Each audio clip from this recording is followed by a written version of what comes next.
Hi, everyone. I'm Emily, a 28-year-old marketing specialist. I just returned from 2 years working abroad in London. Stepping into my childhood home after all that time felt off. The warm, familiar scent of mom's cooking was gone, replaced by something I couldn't quite place: control. Lillian, my younger sister, had somehow assumed the role of house manager while I was away. "You can't eat that, Mom. It's not good for your heart." Lillian's voice echoed from the kitchen. "I've prepared a special meal just for you," she continued as I quietly stood in the doorway. "But honey, I'm craving my usual breakfast," Mom replied weakly. "Remember what the doctor said," Lillian insisted, setting down a bowl of oatmeal in front of Mom while tucking away the fresh groceries I glimpsed earlier. Some things never change, I thought. Lillian had always had to be in charge, just like when we were kids. "Emily, when did you get in?" Mom's face lit up, and she tried to rise for a hug. "Mom, sit down," Lillian scolded, pushing her gently back into the chair. "You need to stay calm. No excitement, it's bad for your heart." Ignoring her, I leaned in to hug Mom anyway. "The doctor said mild arrhythmia, Lillian. She's not made of glass." A flood of childhood memories washed over me. Lillian dictating what games we'd play, which TV shows we'd watch, always getting her way. "Emily, don't upset your sister," was the constant refrain growing up. Now she was taking her bossy streak to a whole new level. "Hey babe, I brought those supplements you asked for." A tall guy walked in, Kevin, Lillian's boyfriend. He seemed nice enough but looked uncomfortable as Lillian snatched the bag from his hands. "Thanks, these are perfect for Mom's new diet plan," she said with a smirk. As she spoke, I noticed her discreetly slipping a pack of premium chocolate bars into her purse. Later that afternoon, I sat at the dining table, reviewing household bills scattered across it. "Lillian, why are there so many withdrawals from Mom and Dad's account?" I asked, holding up a bank statement. "I'm managing their finances now," she replied flatly. "They can't handle the stress of bills anymore." Snatching the papers from my hands, she added, "Besides, what would you know? You've been gone for 2 years." That evening, I met up with Maria, my old high school friend, at a local cafe. By some stroke of luck, she now worked at the same marketing firm where I'd just been hired. "Girl, I can't believe Lillian's turned herself into some kind of house dictator," Maria said, stirring her coffee. "When your mom mentioned her heart issues, Lillian swooped in like some self-appointed savior. She's always been controlling," I sighed. "But this feels worse. Did you know she's handling their money now?" Maria raised an eyebrow. "That's not good. Remember how she handled the student council funds in high school?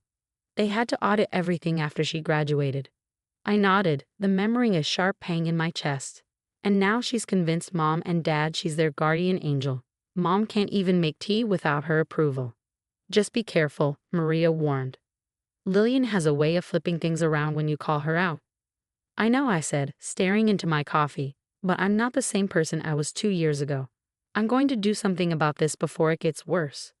The next morning, Lillian's authoritarian streak escalated. "The kitchen is off limits after 7 p.m., she announced, installing a padlock on the refrigerator.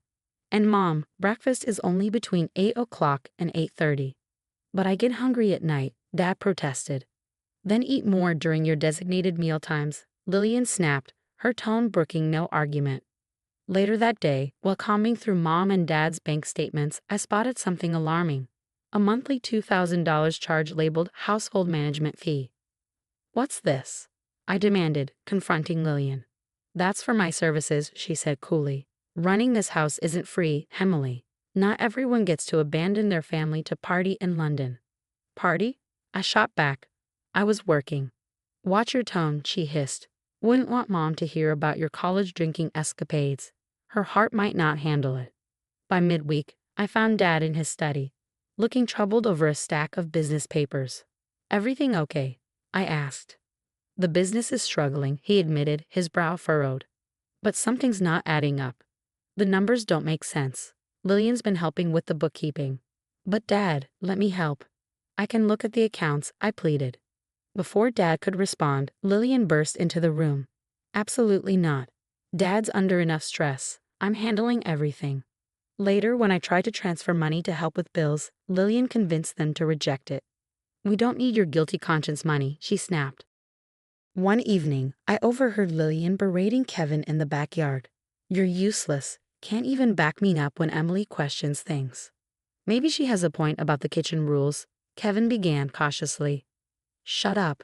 You know nothing about family dynamics, Lillian shot back, her voice cold and cutting. Kevin must have noticed me watching because he looked away quickly when Lillian cornered me in the hallway later. Stay out of my business or I'll make sure Mom and Dad see you for the ungrateful child you are. Aunt Rachel's visit couldn't have come at a better time. Over dinner, Lillian refused to let Mom have a second helping. Since when do you control your mother's portions? Aunt Rachel asked, eyebrows raised. Since I became responsible for this family's well-being, Lillian replied smugly, unlike some people who just criticize. Later, Aunt Rachel pulled me aside. Something's not right here, Emily. Your mother seems afraid to speak. I know, I whispered. Lillian's taken over everything. When Lillian went out with Kevin the next day, I snuck into Dad's office. Scanning recent business records, my heart sank. I found multiple unauthorized transfers to Lillian's personal account. Look at these transactions, I said, showing Aunt Rachel. She's been stealing from Dad's business, Aunt Rachel said, frowning. That explains the new designer bags. But Emily, be careful. Lillian's telling relatives you're mentally unstable from your time abroad. She's saying you're jealous and trying to destroy the family. Of course she is, I muttered. She's laying the groundwork in case I expose her. She's even called your cousin, crying, saying you've had violent outbursts. Violent outbursts? I laughed bitterly. I've barely raised my voice. I believe you, Aunt Rachel said. But Lillian's playing a dangerous game. She's got your parents convinced only she can take care of them. She's not taking care of them, I said, gripping the evidence. She's controlling them. And now I can prove it.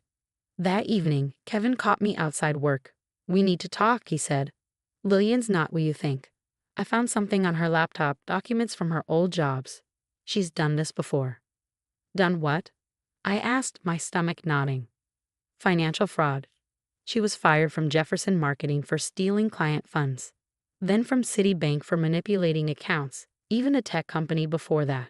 She always targets people who trust her. I showed him my documentation.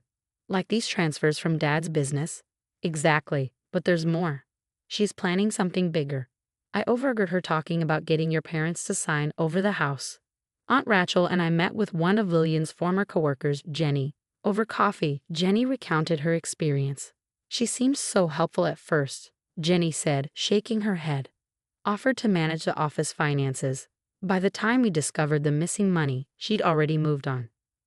At home, I noticed Lillian rushing to hide papers when I entered her room. Later, while she was showering, I found her diary tucked under the mattress. My hands shook as I read her words.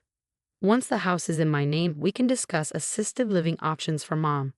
Dad will be easier to handle once she's gone. I shared what I found with Aunt Rachel.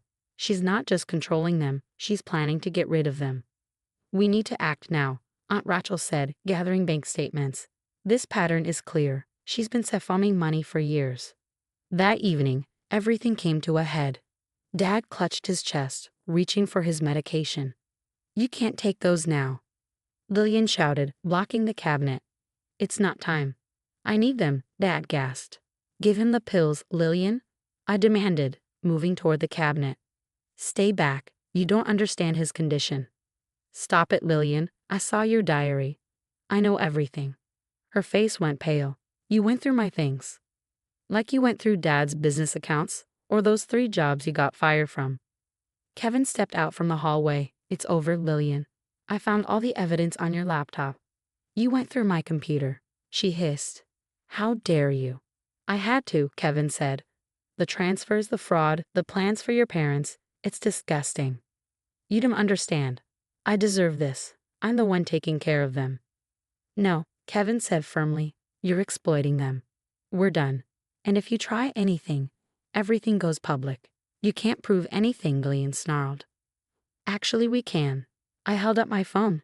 Jenny had a lot to say, and we got your diary, the bank records, and the emails. Lillian lunged for my phone, but Kevin blocked her. It's over, Lillian. Kevin headed for the door. Emily, I'll email you everything I found. Lillian, don't contact me again. Lillian's carefully constructed world crumbled as she stood there, shaking with rage. You'll regret this, she hissed. The dining table was littered with evidence as Aunt Rachel stood beside me for support. "But she's been taking care of us," Mom said, her voice trembling. "No," I said gently. "She's been controlling you. Look at these nursing home applications she filled out. And these." I handed Dad the documents. "Are the papers to transfer the house into her name." Dad's face turned ashen as he reviewed the business accounts. All those missing funds. Before we could process the shock, the doorbell rang. A detective stood on the porch, flanked by one of Lillian's former employers. "We're investigating allegations of financial exploitation," the detective said. Just then, Lillian burst through the door, her face a mask of indignation. "What's going on?" "Miss Thompson," the detective said, stepping forward. "We have statements from multiple victims of your financial fraud schemes." As the days passed, more people came forward. The tech company pressed charges. The bank launched its own investigation. Former clients shared their harrowing experiences. "I trusted her with everything," one elderly client sobbed to a detective. "She stole my life savings." Mom and Dad took immediate action. They canceled Lillian's access to all accounts, changed the locks, and began restoring their independence. Mom came to a painful realization. "My heart condition. It was never as serious as she made it seem, was it?" "No, Mom," I said, holding her hand. "She used it to control you." 3 months later, Lillian stood in our driveway, tears streaming down her face. "Please, I've changed. I'll get help. I'll pay everything back." "You can pay it back from jail," I said, closing the door firmly. Under proper management, Dad's business recovered. Mom began cooking her favorite recipes again, filling the house with the comforting sense of our childhood. Meanwhile, I thrived at work and earned a promotion. For the first time in years, our lives felt peaceful. Last week, a tear-stained letter arrived from Lillian. "I'm your sister. Family forgives." I threw it away unopened. "She's requesting a family visit," Aunt Rachel mentioned during Sunday dinner. Mom shook her head firmly, serving an extra portion of dessert, something Lillian would never have allowed. "Some things can't be forgiven," she said. "She chose control over family. Now she can live with those consequences." The last I heard, Lillian faced additional charges. Meanwhile, I focused on building a life surrounded by genuine love and trust. Sometimes, family isn't defined by blood but by who earns your trust and respect. And as for forgiveness, not everyone deserves it. Cutting off toxic people isn't harsh, it's necessary for healing. If you were in my position, would you have exposed Lillian the moment you discovered the first signs of financial abuse? Or would you have tried to handle it privately within the family? Was I too harsh in gathering evidence secretly before confronting her? Some say family loyalty should come first, while others argue that protecting vulnerable loved ones is more important than keeping family secrets. What would you have done?